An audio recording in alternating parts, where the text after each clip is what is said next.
Hello, everyone. Welcome to Laser Focus. This is the deep dive pop culture podcast from Nerdist. My name's Kyle Anderson. Thank you so much for listening.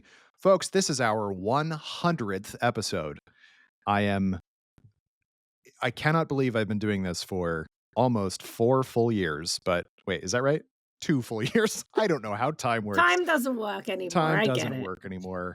Yes, the voice you've heard is my guest for this week. This is somebody with whom I have worked on and off for the last several years, but I don't remember when you first started with Nerdist, but it was a long time ago. It was 2017, so it was a really long time. Oh my gosh. Ago. Yeah. Oh my gosh, man, that's such and she has, of course, moved on to bigger and better things. You might know her bylines other than Nerdist, places like Esquire, The Hollywood Reporter, IGN, Polygon, Den of Geek. She's also the author of comic books in the Kaiju realm, Godzilla Rivals versus Batra, which is super fun. Her graphic novel, Godzilla Monster Island Summer Camp. And right now, or very soon, depending on when you're listening to this, you can see one of her stories in Monsterverse Declassified out through Legendary Comics. Please welcome to this. Oh, and of course, her podcast X-Ray Vision. Let us not forget that. Please welcome to the podcast, Rosie Knight. Hi, Rosie. Hello, Kyle. I'm so glad to be here. Thank you so much for having me. Yes, all those incredible comics drawn by Oliver Ono. We are the little Godzilla team. We love a little guy. Our newest little guy is Doug, obviously a fan fave legendary Monsterverse character. So that was very fun. Yeah, it's great to be kaijuing. It's never been a better time to be a Godzilla fan. It truly is. I mean, both here in the US with the legendary Monsterverse, but also like the fact that the Toho stuff is going back strong. It won an Oscar. Like it really, and you know this personally, but maybe folks do too, but like Ultraman is now easy to watch, which is kaiju filled. And like, yeah, it's just, it's a good time to be a fan of this type of media anyway. How did you hook up initially with Oliver as a collaborator? Oh, well, I met, and this is like, we talk about this a lot when we're talking to people about like how to get into comics and stuff. I was just followed Oliver on Instagram. I thought his art was really cool. He did all these rad kind of mech images. And when Rivals versus Batra was announced, I was able to suggest some people for the art, and I said, well, I'd love to work with Oliver, and it was early enough in the project that I was then able to kind of extend the story around him. So I added mech but kind of more his kind of mech, which are these like mech that would help you to a bookstore, or mech that would kind of wash your windows, because we were like, well, if there's mecha that could fight Godzilla, that's a different book. So that was really fun. And then the book ended up doing really well with kids. It was definitely not like a mature reader's book, but we also didn't specify that it was going to be for kids, but it ended up being really popular. So we were able to do Monster Island Summer Camp, which was really fun, about Minya going to summer camp, and that had Oliver's incredible art too.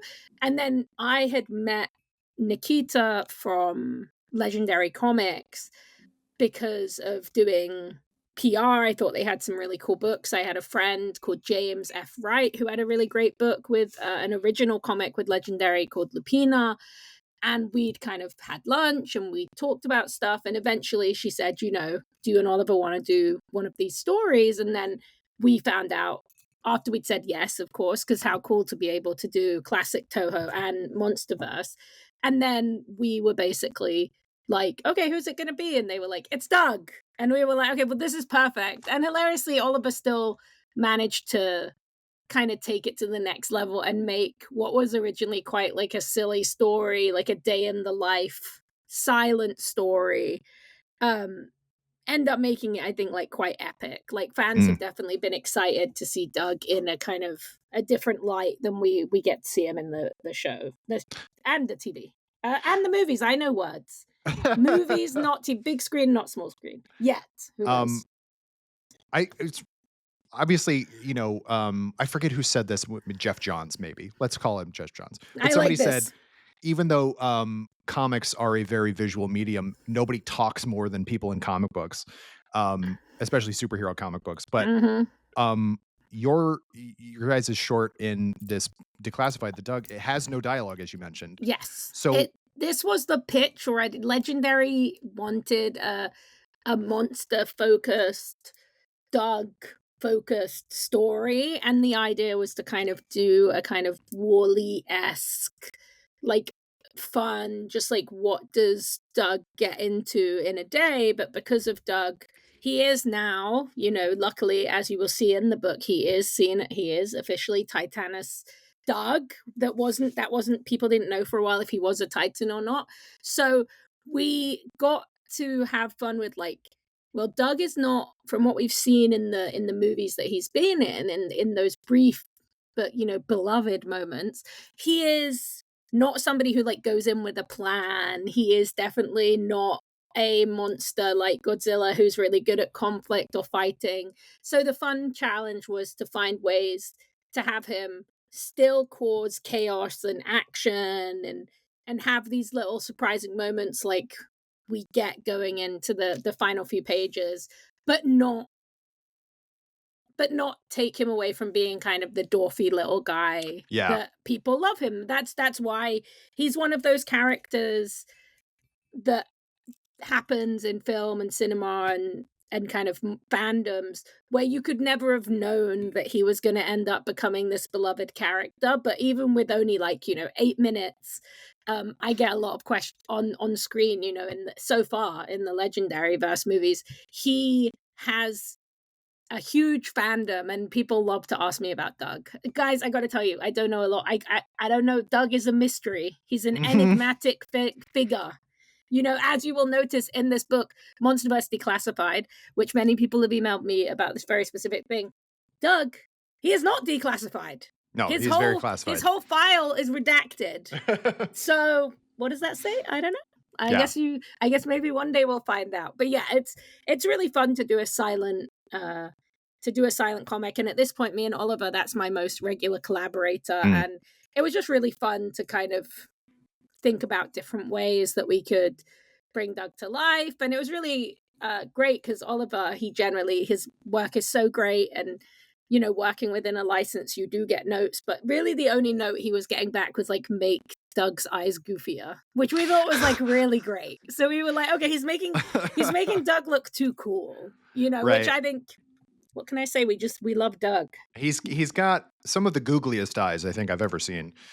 He's up there in Hollywood's most googly-eyed characters. I really like. I like the entire short. It's the whole book is a breeze to read through, and if you're, it's really fun. Great creative team too. Yeah, really fun. Not underutilized, but, like, underseen monsters. So I think, like, the fans love Abaddon, they love Behemoth, they love Tiamat. So I think that is, like, really cool and has been really well received for people to be able to kind of learn more about the monsters that we only see in the background or the monsters that we only see momentarily. So that was really fun to explore. And Tiamat, I think of any of them has sort of become the one who shows up the most, I guess. Like she, I don't actually remember. Yeah, Tiamat, she is definitely, she had that really iconic moment in the last Legendary movie where she is the reason that Godzilla charges up and gets the pink kind of power up. But even then, doing these signings, which we did with Legendary in the early month, Oliver came over. It was great. And I was with David Mbuha, who wrote the Tiamat story, and he was actually teaching me as he was chatting to other people who came to the signing. I guess there was meant to be, like, more Tiamat, and then she ended up not being in it as much. So I think all of these characters kind of are those fan fave kind of beloved characters. And now Tiamat's actually had that incredible moment. And obviously with Drew Zucker doing this gorgeous art. And I think Tiamat feels like if you were going to pick one of these characters that could have a kind of their own major part in another Monsterverse movie, I feel like post Godzilla Kong New Empire, it does feel like it would probably be Tiamat because she's just such a cool character design too. Yeah, and she's also fought the Justice League, which is very, who else has done that? You know what? It helps. It helps. That gives you some cred for sure. how did you guys come up with the kind of antagonist of to go against Doug, which I think is a really cool design, this sort of, or how did So, you decide upon this kind of well, wolf creature? that is the Wart Dog, who made their official first appearance in New Empire, but that we were making the comic before then, so it was definitely like a conversation and seeing what monsters were going to be in the Monsterverse, which ones were going to be kind of in the same space as Doug, where this story is set, which is in the Hollow Earth. So that was War Dog and Leafwing were the ones we ended up going with, and it was really cool because actually we didn't know, because we hadn't seen the movie, that the opening sequence would be featuring Doug and would have the Leafwing and the Wart Dog. So that was just kind of a nice kind of mashup Mm, of coincidence and timing and choice. And also, Oliver did obviously a great job bringing the Wart Dog to life in like a really fun, visceral, kind of scary way yeah. on the page, because it does, like, Doug is big, but so Doug is not big compared to most of the other Titans.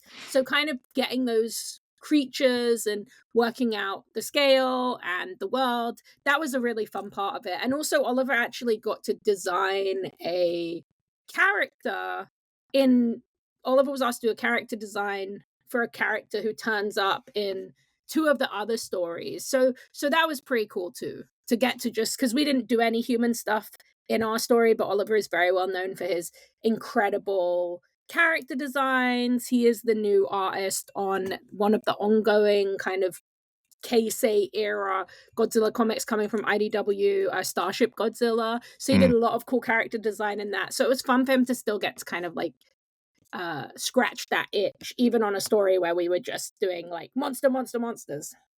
I forget if you and I have ever talked about this, but how did you kind of get into liking the Godzilla movies or just kind of kaiju media in general? What was the beginning of that for you? I think in England, those movies were pretty just kind of like a part of your cinema education. Like if you loved movies, those are kind of monster movies you can watch as a kid. They are cool. They re-show them on TV all the time. They're in video stores. So I just feel like I kind of always liked Godzilla, and it was always something that I was kind of excited about. And then when I started writing like professionally at Nerdist and stuff, that was one of those things where I was like, okay, well, this is something that I can pull from, like this love that I've always had, like I did with comics and movies. And so that was really a fun kind of way to re-dig in. And like when I did the ranking at Nerdist, where I ranked every single Godzilla movie, like I went back and watched every single Godzilla movie and stuff. So they've just always been a kind of part of my life. But I also did grow up in the era of like Power Rangers Sure. and just kind of Jurassic Park. You know, I love Jaws ever since I was a kid. So I think the appeal of a monster movie has always been really like a big thing that I am drawn to. And I think that in most of my life, you know, I was 7 when Jurassic Park came out, and then basically, apart from Jurassic Park sequels, for most of my life, there's basically no big monster movies. You're watching like Asylum movies, you're watching Sharknado, you're watching those kind of things to fill that in. Then when Jurassic World comes out, obviously we're back there. 2014, we had the legendary Godzilla, which I think is now finding like that appreciation and like cult classic kind of status. And obviously that expanded out into the Monsterverse as we know it today. But I think like for a long period, probably like from when I was like 7 to when I was like 20, there wasn't really a lot of monster movies. So I think just like revisiting the Godzillas and going, that being a place where I could still enjoy that big scale monster movie kind of action when it wasn't necessarily being put on the big screen in that period. Obviously now we're blessed because there's Godzilla comics, there's Godzilla in video games, there's Godzilla in movies from around the world. There's Godzilla anime on Netflix. So, and we even getting movies like Dangerous Animals like coming up, which is really fun. The IFC movie about like Jai Courtney, but he's like a shark serial killer. Like I feel like we are in a good reawakening of like a monster movie time. I think, yeah, and there's a level of like the natural world attacks that I think is always going to be really compelling to people. And Yeah. sharks obviously are, everybody loves sharks. There's a whole week about them. Just the one whole week. One whole week. That's how you Always know you've made it. yeah.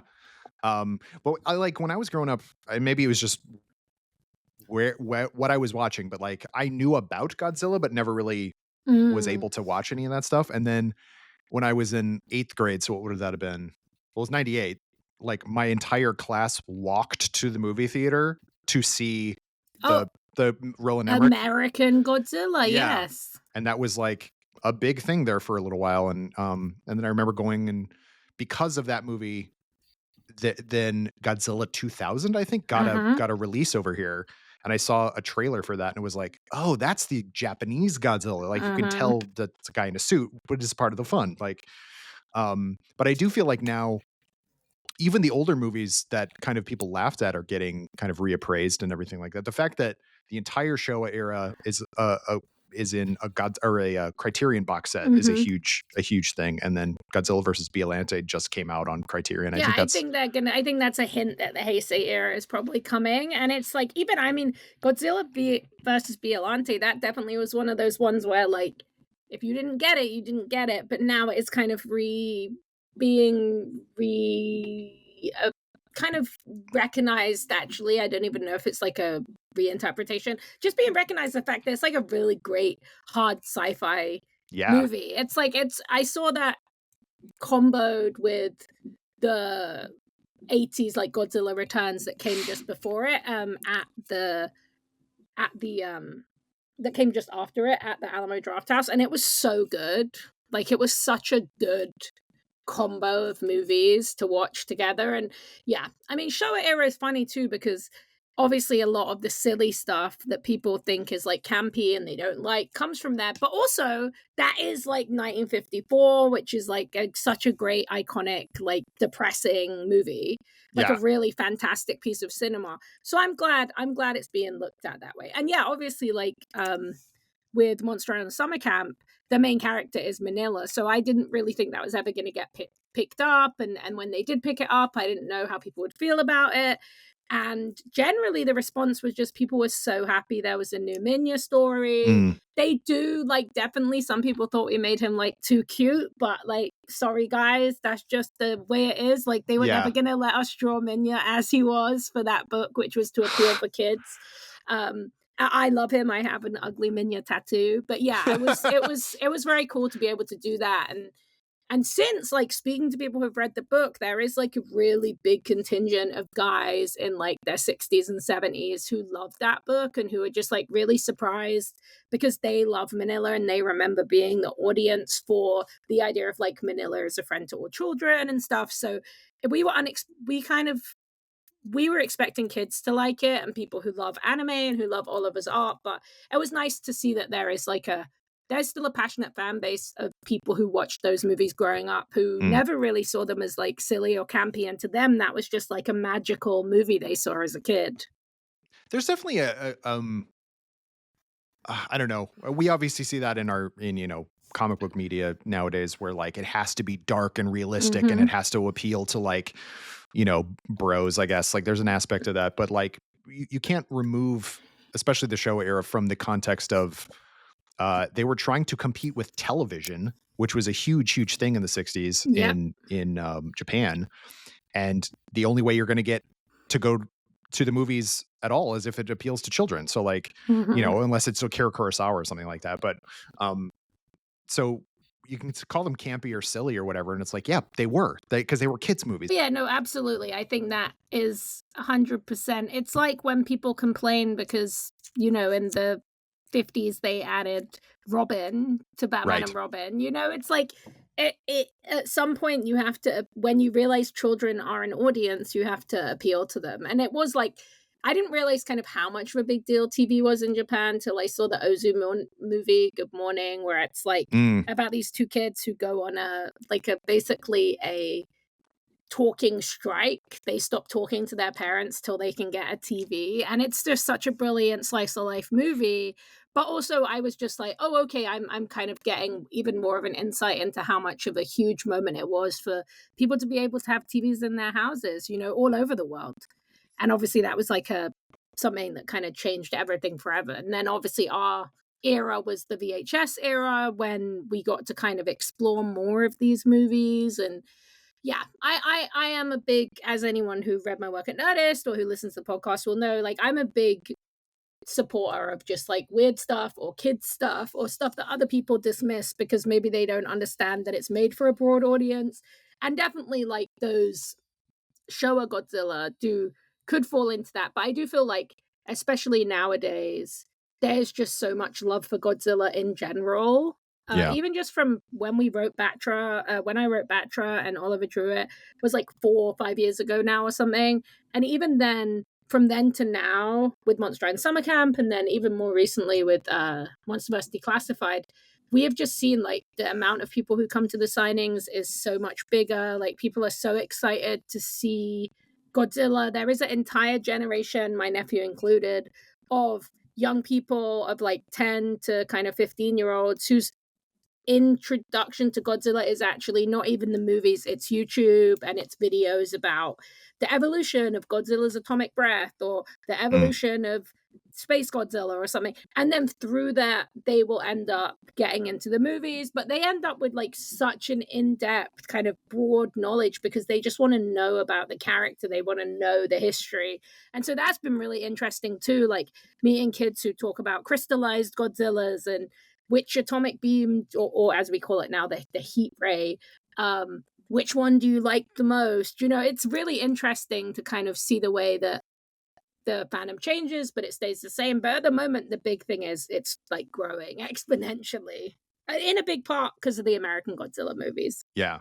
Well, it's coming from everywhere, and there's a sort of like there's a reappraisal all around, and I think like Shin Godzilla, what was that, 2016? Yeah, Um, that was, I mean, such a huge game changer, yeah, uh, especially as well because hilariously, the kids love that one because he's gross. They yeah, love yeah. they love the, as they call him, baby Shin, or the first evolution of Shin where he's kind of puking his way down the street with the googly eyes and everything. That's a movie that a very deeply bureaucratic movie that you would never imagine has a massive audience of 10-year-olds, but it does. I can tell you it does. Shin Godzilla is a movie that you wouldn't imagine has like a massive audience of like 10 to 11-year-olds, but it does because they find what they love in it, which might not be the extensive satire of the bureaucratic nature of Japan, but they love the monster design. They love the fact that there was this did I know? Yes, I have been told many times by many children who say, "Do you know that that's a polite way for kids to dump hyperfixations on you?" And I love it, and I hear it all the time. But they say, "Do you know that Shin Godzilla? There was a version where he was going to, like puke blood all over the streets and da da da." So it's kind of funny because I think of Shin Godzilla as like a critical kind of darling that reaffirmed the kind of adult audience of Godzilla. And I think for a lot of people our age, people still say it's their favorite. It really spoke to them. I saw the black and white cut that they did in a double bill with the -1 black and white cut Mm. at the Egyptian. It was incredible. But actually, it also has a huge fandom with kids. And I think that's the kind of funny thing about Godzilla in general is you can never really truly work out what somebody's favorite Godzilla movie is going to be because there's kind of so many sides to it. I recently got to see an actual Japanese print with newly added like on the fly subtitles of the original Mm. Mothra, which was really fun. Um, but it's also been really fun because I really like the first Mothra movie and Mothra versus Godzilla, and the Heisei trilogy I think is really fun too. So that's also really fun to see like other people knowing who some of these kind of, I won't say Mhm. lesser, but like second tier. Like, everybody knows Godzilla, everybody knows King Kong, like stuff like that. But even Gamera, I think, is kind of lesser known here in the Oh United yeah. States, but knowing that, you know, Rodan was in a big budget American movie, I think is super funny. Yeah, And I love that aspect, and also, like, so one of the biggest Gamera fans I know is, Sophie Campbell, who's incredible cartoonist, probably best known for an extensive run on Ninja Turtles that just ended, and she's currently, doing Supergirl at DC. But her and Matt Frank, who is one of the biggest, most beloved Godzilla fan artists, they are currently on a Mothra miniseries, and it's been really cool to see them kind of reintroduce people to that lore and that world and talk about the twins and kind of just generally to get to see that we have a Mothra comic that's coming out monthly is just really, really cool. And I feel like there is like that's the thing to me, like there are kids who are bringing up the most outlandishly deep cut characters because the joy of fan wikis, places like Wikizilla and YouTube and stuff, is that the deeper cut you can go, the more stuff you can make. So there are kids who know about, yeah, like Kaiju, that's a beloved version of Godzilla now, essentially Mecha Godzilla with guns on his shoulders. But like the kids love him because he has guns on his shoulders, but that's someone who, like, if you want a Godzilla kind of convention in a basement of a hotel, you might not know otherwise. So it's definitely been really great to kind of see how the deep cut has become kind of the mainstream. And obviously, a big part of that has been like with King of the Monsters having King Ghidorah, having Rodan, having Mothra, and obviously then having Mothra play such a big part in New Empire, which was really very cool because that also expanded out that kind of Mothra lore that we love so much. So that was really fun. Things being more accessible, and it's really cool to see how kids, they are really like at the forefront of the Godzilla fandom and kind of the Monsterverse fandom in a way that I haven't even really seen with like superhero films. yeah, I my this is a very niche kind of thing, but it's similarly like my wife's cousin's stepson found out that I even tangentially work for Legendary and just Hmm. was doing the same thing you were talking about, just peppering me with questions and just like facts about Godzilla and everything like that at a family function. It was just sort of like, I guess it is like Yeah. more than we think because we are, a childless people. Yeah, it's And so like it's sort of, it's the biggest, I think it's like the biggest, if not one of the biggest spaces that kids love to know yeah, about things in. Like, there's video game stuff like that, but I mean, they have Godzilla in Fortnite, and he is, right. he can wear Jordan 1s, and he is actually, like, not even one of the biggest characters in Fortnite. I watched a video about that with my nephew, and I was very shocked because, of course, I assumed he would be one of the biggest characters. But yeah, I mean, there's levels that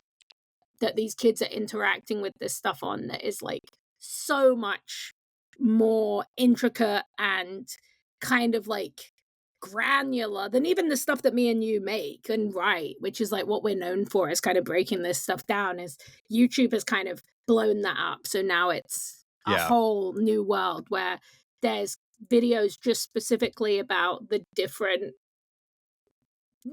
ways that Godzilla's, fins or will light up and stuff like that. So it's a cool, I think it's anything that makes people want to know more about it or talk more about it is great. And it is Mhm. really fun to get to tell stories even a little bit inside of these canons. Like with Doug, I was like, oh, am I going to be able to, what? There's not much new stuff you can do, but we did introduce like his little kind of like cave where he sleeps and stuff. And it's just kind of fun to think, oh, well, that could, you know, expand that a little bit for the Doug army out there who I know are out there and Yeah. deeply want to know more about Titanus Doug, don't we all?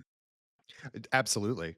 And I do think it's great that so many things from Legendary's comics in the Monsterverse have shown up in Yeah, live action media absolutely. and the other way around. But obviously, like the fact that, the main character of Monarch Yep. was characters born out of comics. I That's think rad. about that a lot, especially because I think Monarch is like a masterpiece, and Yeah, I it's incredible. love that show. I think it's gonna go down as one of the best pieces of Godzilla media from anywhere in the world. I think it balances like the human aspect that is so vital to the best of Godzilla with like the monster aspect, which is so cool and mysterious. There's so many great. I'm not being paid to pitch this, guys. If you're like, just go and watch the Neither am I, show. It's like honestly. really, yeah, I know. Neither of us. Nobody said like make sure to plug Monarch, but It's really good, it though. really is good, and it has one of the best kind of big reveals later in the series. But yeah, I think about when I'm making these, I'm working on something else for Legendary at the moment that I can't talk about, but like I do think about a lot of different stuff to do with how the story could translate or where these characters could keep up. But of course, Lee Shaw is the dream, because also not only to create a character who then translates into the TV show, but also to be played by like Kurt Russell and Wyatt Russell. That's one of the coolest kind of takes of all time. And I think part of the reason that the love for comic books is and for those characters is so kind of prominent in the show is also because of Matt Fraction being involved in making the show. So yeah, Absolutely.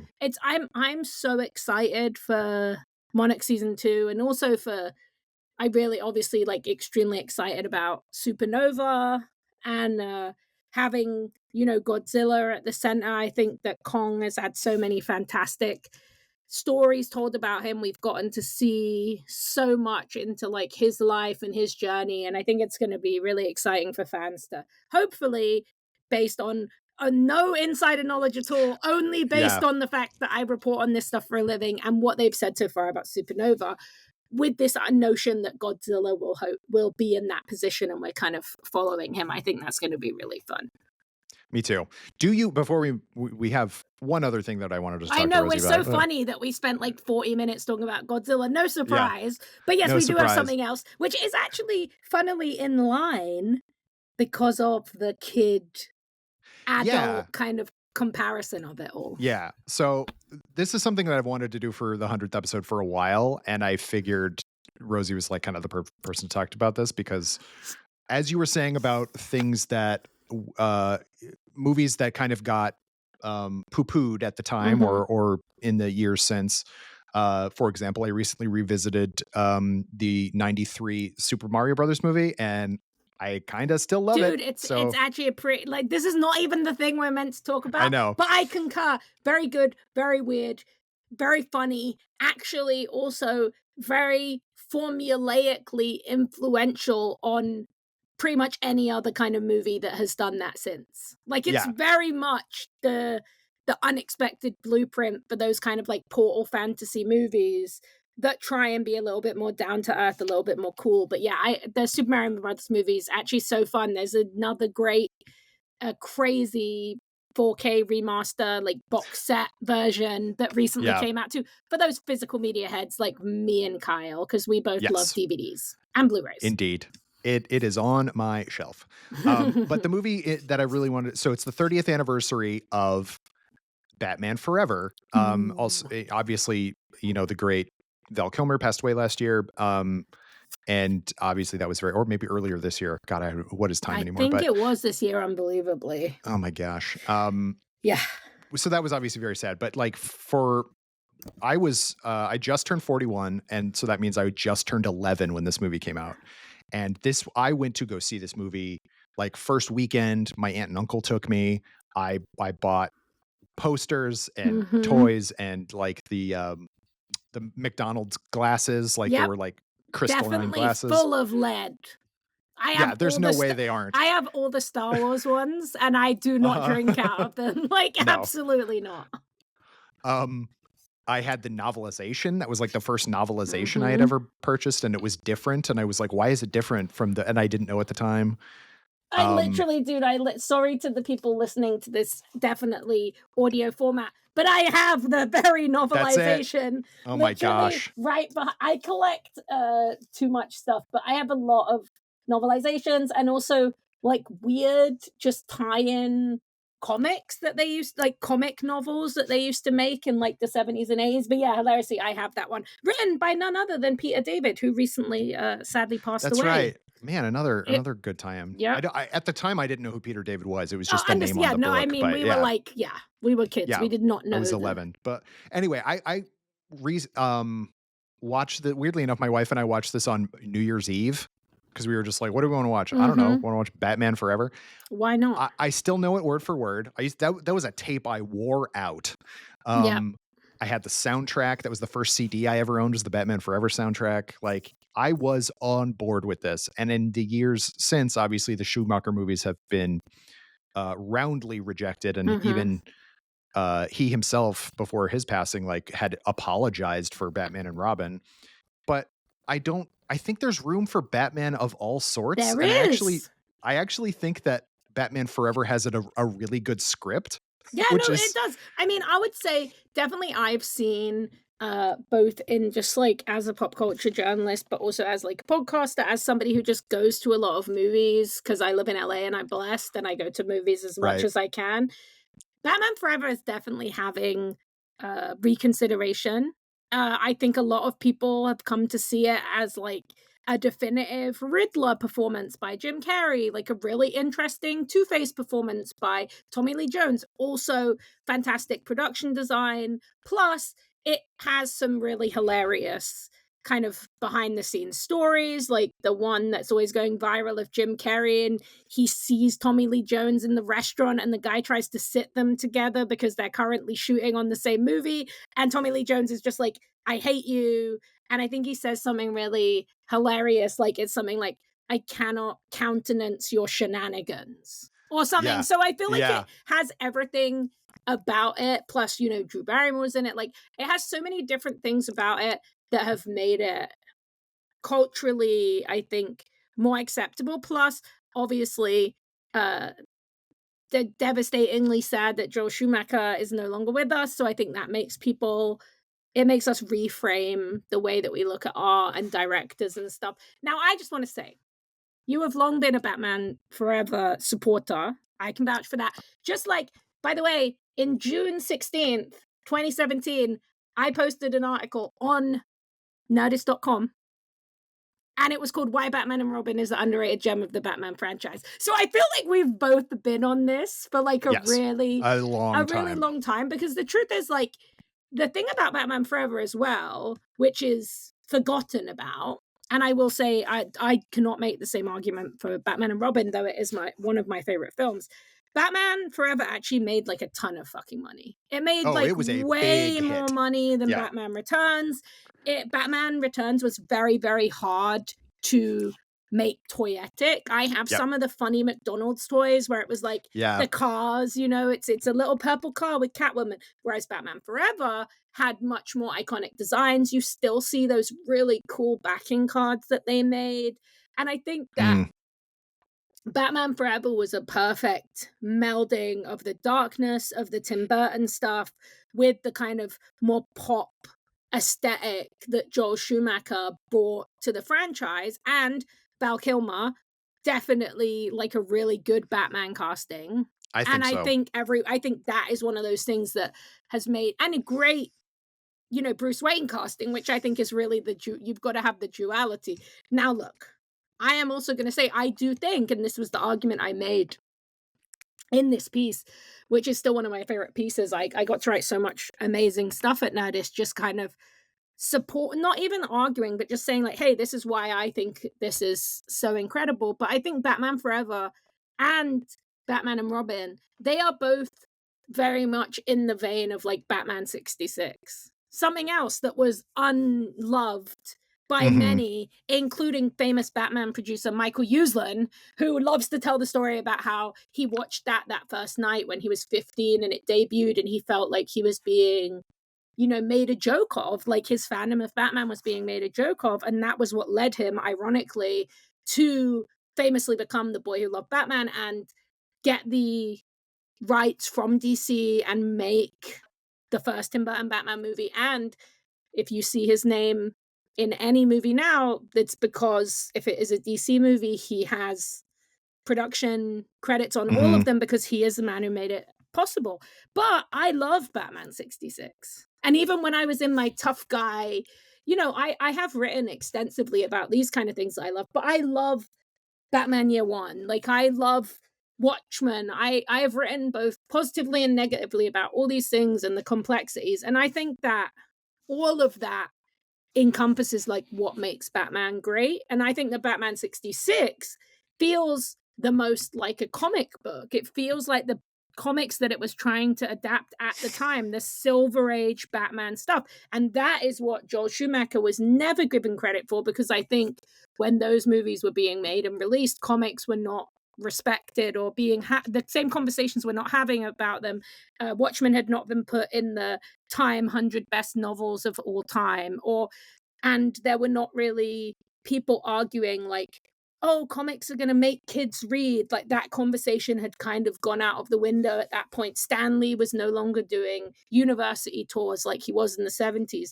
So I think the disposable nature of comic books made people go, well, why isn't this just like the version that I like the dark version, the adult version? And it's funny because actually Batman and Robin and Batman and Forever are so much more like the actual comic books, the classic Batman. Even the Batman comic books, most of them that come out now are still like pop art, funny, Mhm. silly. It's a guy who dresses as a bat. That doesn't mean you can't have a serious version. We've had serious versions, we've had Oscar winning versions.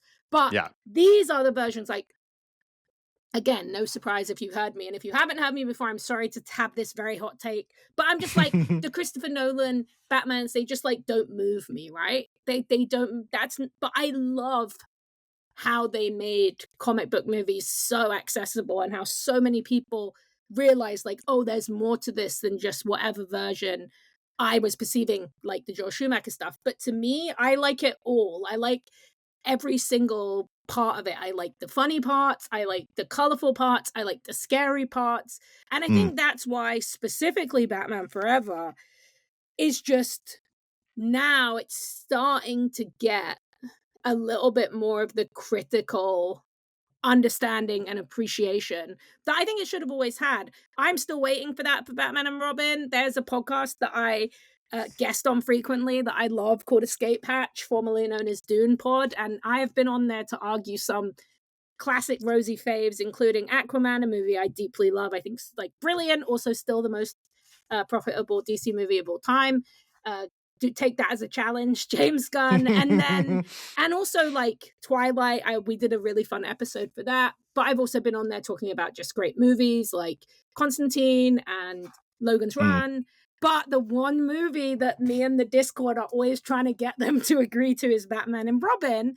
But I think it still has that campy, almost like you have to argue that it's a good movie. Whereas Batman Forever, I think if most people put that on, it might be a bit intense, it might look a little bit dated, but I don't think you have to argue that it's a good movie. That's the difference. I think that when people put on Batman Forever, they can kind of resoundingly go, oh, actually, this is like a really good movie that I forgot. Even if it's not my kind of movie, this is actually like a well made movie. I think you could say that about Batman and Robin, but most people who I show it to, they more kind of pick out the things that are obviously fantastic. The Uma Thurman, Arnold Schwarzenegger, the production design.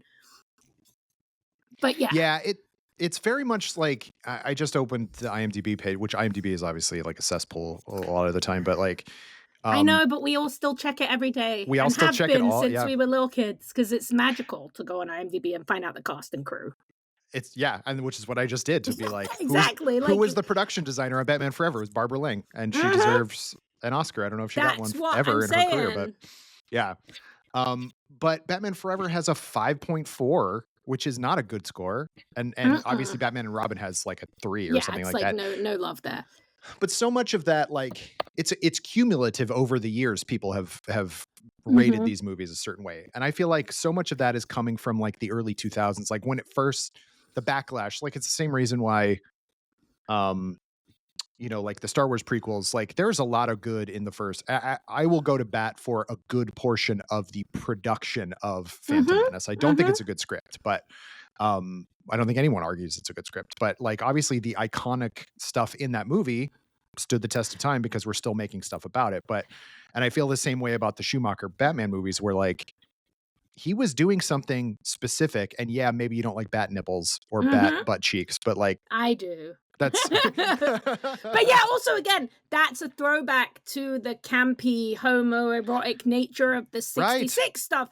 I mean, also I think something that for me, I mean, no surprise, I know we both felt very similar on this, but like I think part of the reason why the Batman was like so fantastic was it encompassed and kind of accepted all eras of it. You even Yes. had a female character who they kind of added to the space that Bruce and Alfred lived in. And I was like, okay, this feels like an Aunt Harriet nod going back to 66. You had the severity and the strangeness, but you had the romance of these kind of 90s ones that they leaned into way more. And a romance that doesn't necessarily lead to like a woman being killed in a sad moment, you know. Yeah. I think that there is, yeah, I think there's a lot of real fun to be had with these movies. And I think I'm happy that I feel like in general, fandoms are more open to having fun, looking at stuff that's fun. And also as well, I would say like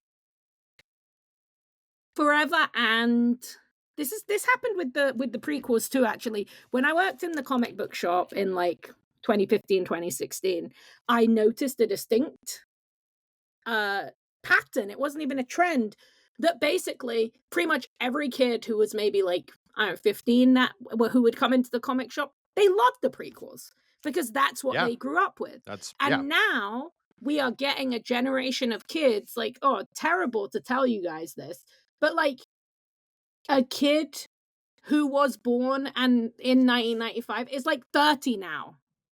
Terrible news. But Yeah. that generation, they grew up watching this on VHS. Batman Forever came out in 1995. That was the movie they got. Those were the Batmen they knew. For me and my sister, I don't really know why, because like my first memory of anything in the world, which probably explains a lot about me, is watching the Tim Burton Batman when I was like 2 years old and being like it was at Christmas at my family's house, and I so distinctly remember like being scared of the Joker was gonna fall in the Acme, and like I had a weird doll that had a cherry like flavored or scent to it, and I just always think about cherries whenever I watch that movie. And like, but by the time I was 8 and my sister was 4, the one that we were watching on VHS every single day wearing out was Batman and Robin. And we loved the neon colors. We loved acting out the stuff with Poison Ivy. We thought she was so cool. We loved that opening where they're playing like ice hockey in the museum and Batman skates down a dinosaur's neck. Like, which kid doesn't want to see that? And I think Yeah. now there's a whole nother generation who are younger than us, who are in their 20s, who to them these movies are like pure nostalgia, the Yeah. same way that the older Batman movies were for us. I think about this a lot, and I've talked about. I recently made a couple months ago, made a video about how comic book movies need to embrace the Silver Age more because there's a fun aspect of it, and I'm kind of tired of everything being kind of po-faced and Of course. or like meta jokey. Like those are the two. It's either 100% serious or it's like, isn't it silly that we are a comic book? Yeah. Whereas there's an earnestness to the Silver Age, and there's an earnestness even in the tongue-in-cheekness to Batman 66 and absolutely. the Schumacher movies that I think is badly needed in a lot of these movies. Like there's the cynicism, sure, I guess, but like that's another reason I loved The Batman so much, because it felt like Gotham City, which I think is a huge part. It felt like it was a lived-in place. It felt like it was a comic book place. It didn't feel like Chicago or New York or whatever. And it also had an air of hope to it. At the end, it's like one of the most hopeful, and it was deeply hopeful. And also, as any great story and the challenge of any great stories, it could also be read like 50 different ways. Like I wrote a lot at Nerdist about what I felt like the Batman was saying and what the Batman should look to do in the GCPD show that never was. And you know, and I think that the best thing was someone who thinks about stuff completely differently to me could still see that as a hopeful moment, because to them it's just Batman reaching out a hand and realizing he has to do it himself. So I thought Yeah, I mean, I love the Batman. I can't wait for the Batman 2. Please don't cancel it. Yeah. Like, I need it. I actually need, but also perfect movie to me, basically. So it doesn't really need to. Right.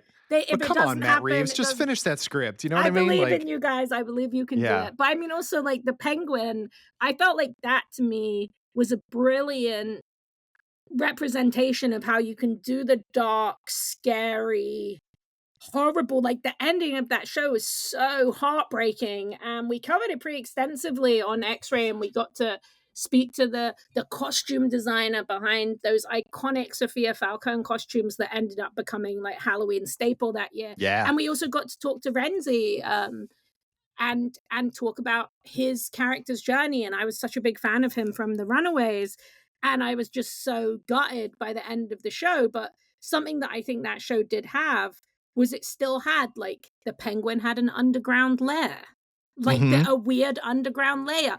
There was like huge kind of broken down old art deco kind of giant signs. There was so much flair and panache. The Sophia Falcone costume designs, the sequence. Put your spoiler earmuffs on, guys, if you haven't watched the show, and then go and watch it.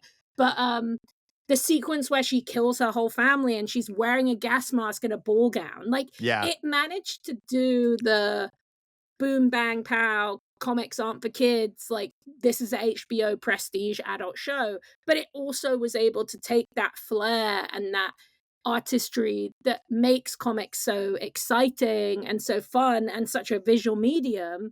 And I think that for me, that is the current like superhero world that I think is balancing those in a way that feels more akin to the stories that I loved when I was growing up. And sure, like, Batman and Robin, it doesn't have some like giant body count or some really bleak, dark moments, but it does. I mean, this is what people don't forget. I mean, don't remember about this movie is like the Poison Ivy origin story is like so horrific in that movie, where she is this like downtrodden scientist who is hilariously, her boss is the Floronic Man from Swamp Thing, Yeah. sure.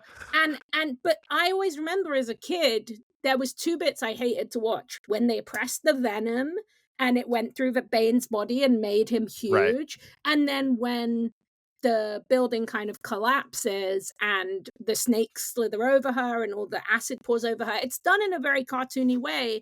But as a kid, I deeply remember that like scared feeling watching those moments. So I think that balance, and that's something else that me and you have always shared, but like that balance of like making something scary for kids and like that being Yes. important, whether it's that's something I actually was recently, I was quite singing the praises of the Minecraft movie, which I know is like a very divisive film, but it made a lot of money. But I saw it, I took a bunch of different kids of different ages to go and see it in the lead up to the movie's release. And when I went to see it with a 3-year-old and a 5-year-old, the 3-year-old was just so into it and loved everything about it and thought it was like really colorful and thought it was really cool that there were skeletons and spiders. But the 5-year-old, who was just a little bit older and was kind of more in that being scared mode, he was really scared when it was Mm. nighttime. Like that just I knew immediately, like, oh, he's not going to forget that he saw this movie. Like this is going to be that one movie. For me, it was, I so distinctly remember watching The Mask in the movie theater, and when the bad guy put on the mask and he looked like Frankenstein, and then he's like killing people with a Tommy gun or whatever, I remember feeling like I was watching a horror movie. Yeah. And I think like that's something that these kind of campier movies still, in the Schumacher sense, he was still doing that stuff. It was just in a very highly stylized way. I think there's something, obviously this is like a whole other discussion we could have at another time, but like the level of being scared in a safe way, Mhm. or like in a, kids Very have enough to be important. scared about in real life with just the world as it is and everything. Don't hide it from them. Yeah. There's a, And let what, them learn like what their yeah, boundaries are. right. And monsters, like we were talking about with Godzilla and Kaiju in general, or like Mhm. bad comic book characters, they're The Joker, right. They're fake enough that ultimately kids will go, okay, that's not real. I don't need to be Mhm. that scared of it. But it's still scary in the moment.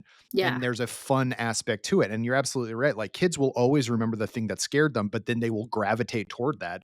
I was Yeah. scared of everything as a kid, and now I watch horror movies like up and Mhm. down because like eventually you just kind of get to realize, oh, it's fun. There's a fun aspect of Yeah. fear. And, like, one of the most formative movies for me as a kid, and also that I was always annoying you guys about trying to find ways to write about, and I did write about it a lot, but, is the you previously very lesser seen, but now thanks to the silver linings of streaming, it actually is often on Disney Plus, but was Return to Oz, the Wizard of Sure. Oz Oh yeah, sequel. That absolutely. movie, they for some reason, I guess, because it was cheap and it had the name The Wizard of Oz, they would always play it on the 4 channels that we had on British TV when I was a kid, which were channel BBC One, BBC Two, Channel 3, ITV, and Channel 4. And one of them would always be playing it on a bank holiday or something. And so like the wheelies, that was such a huge thing for me. Queen Mombi with Right. the replaceable heads, like, and that was still like that's still something I talk about now when I'm, almost 40. So I and that was definitely one of the things that made me want to be a filmmaker, like wanted to make something that was like so cool or be in a world that I could like spend time in, that physicality. So yeah, I think I'm a huge proponent of making cool, scary things for kids, and I do think that those get made less nowadays. So even when Yeah. there's an inkling of it, I want to always cheer it on. I've reviewed the very underrated, in my opinion, Scary Stories to Tell in the Dark. I believe I reviewed that here. I think that I'm sure you movie's did. Yeah. so brilliant and so scary. And like I was in adult screenings of that movies where people were scared, and I thought it did such a good job balancing it. And I am happy to see that that is like a perennial fast channel movie now. Like if you just go through your Roku channels or your Pluto Yeah. TV, and I'm glad because I know there's going to be some like 10-year-old or 8-year-old who's going to be going through, see one of the big gags, whether it's kind of the woman who stalks you through the school halls or the spider bite, and that's going to be the thing that makes them want to make a really cool horror movie in the Yeah. future or write a terrifying horror book. I was really shocked because I think I at least went to a press screening of it. I don't think I obviously didn't review it because you did, but um I was shocked at how like intense that movie was, like, and Mhm. how much it stuck, not a word, stuck close to the original the iconic Yeah. artwork. I actually ended up buying like a set of the stories, but it had different artwork and it just didn't You work. were It like, was just like, "No!" Yeah, I don't know those what is this. original illustrations are so incredible. Well, I'm Yeah. glad we've lined up, like, our next 5 podcasts with this Yeah, right. episode. I know. There's so much to Guys talk about. guys, vote on which one we should talk next. Yeah, We've got, please like, do so many actually. things to talk Yeah. about.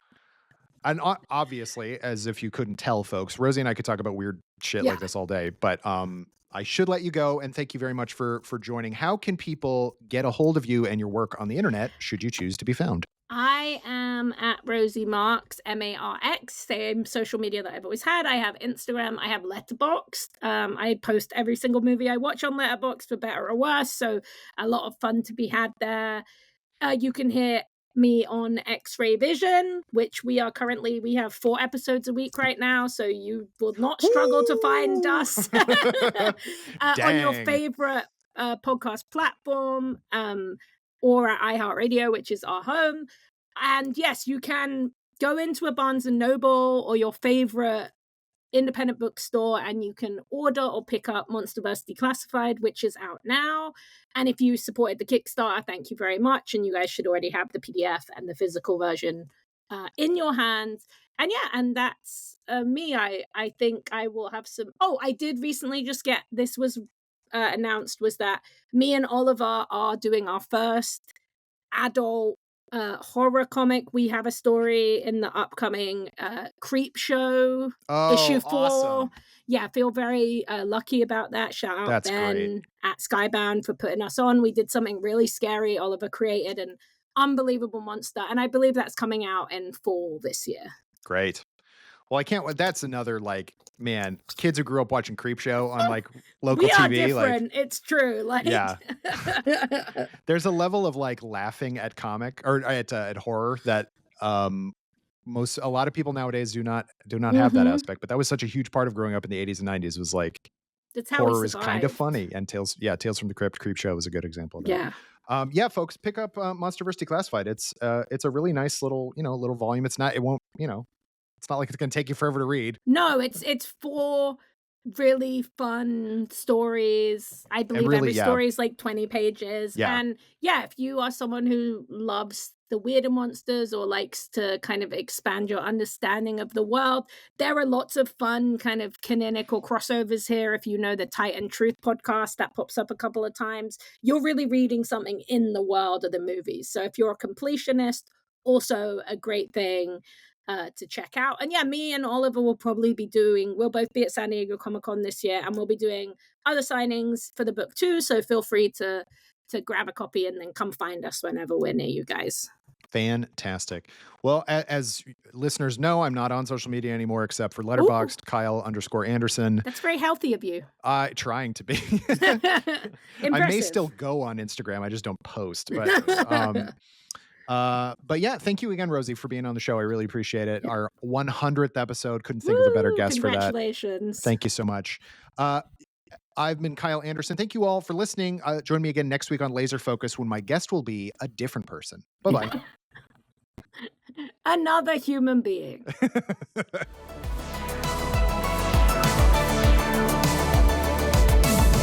Laser Focus is a production of Nerdist Industries and Legendary Digital Networks. It was produced, edited, and hosted by me, Kyle Anderson. For more, visit nerdist.com.